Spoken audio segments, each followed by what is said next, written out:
Salut les gars, j'espère que vous allez bien. Bienvenue dans cette vidéo, on va parler de chapitre 1122 de One Piece. Déjà, les spoilers, les frérots, que les leakers nous ont teasé comme un chapitre démoniaque. Au-dessus du lot, au-dessus des 4 derniers chapitres qui eux-mêmes sont bien au-dessus.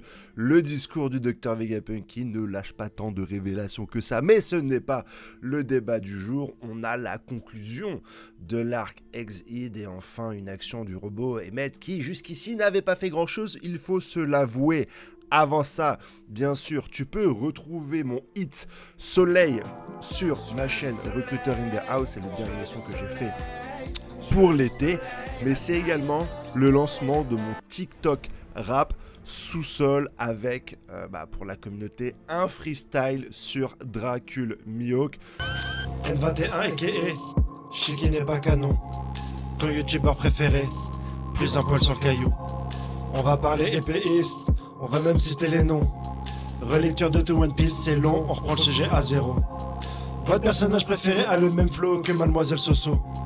Baratil faisait le... Je te mets directement le lien du TikTok en commentaire et en commentaire épinglé et dans la description. N'hésite pas directement à follow ma page TikTok, mon frérot, ça me ferait extrêmement plaisir et je partagerai là-bas mes freestyles de rap, puisque tu le sais maintenant depuis un certain nombre de temps, si tu me suis sur cette chaîne, je suis aficionados de cette musique de rue, de banlieue, voilà, c'est dit.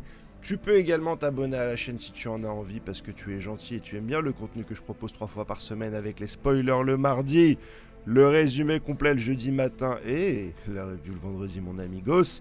Et place maintenant au scan au chapitre. Moi, pour être franc avec vous, j'avais encore une lueur d'espoir.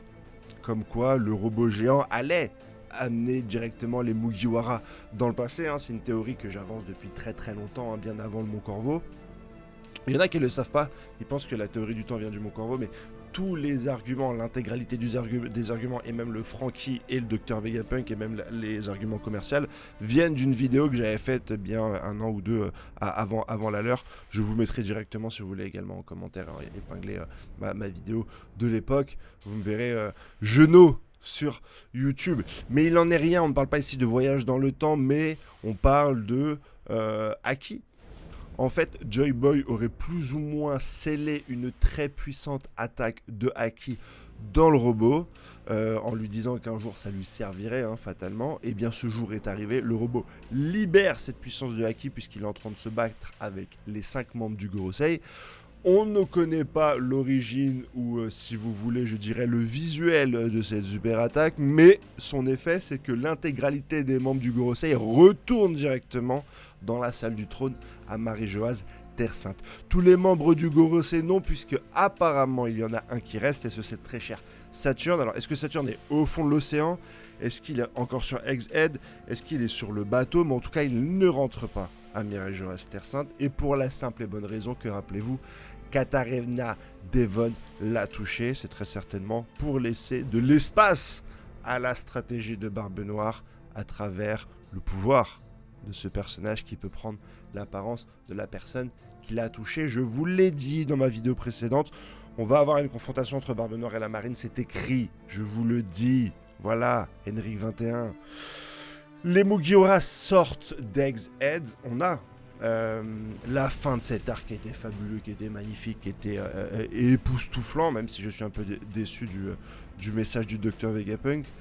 Quid de l'éditeur d'Oda qui nous a dit que l'avènement d'Ex-Ed n'était pas encore arrivé puisqu'on arrive vraiment à la fin d'Ex-Ed, mais en termes de cadeaux, nous voyons un peu plus Joy Boy, toujours dans l'ombre, toujours de dos, toujours en petit dans le coin, mais on peut distinguer cette fois un peu plus de détails concernant le design de ce personnage. Voilà l'intégralité des informations de ce chapter. Passez un excellent été, il fait 35 degrés. N'hésite pas à t'abonner, commenter, liker, t'abonner à mon TikTok sous-sol qui va traiter de rap et voir mon clip Soleil. Ça fait beaucoup de choses à faire aujourd'hui. Mais t'es en vacances, mon chéri. Alors passe une excellente journée, allez à ciao bye bye, et moi je vais aller travailler les 6h du matin quand je fais cette vidéo. Ciao bye bye.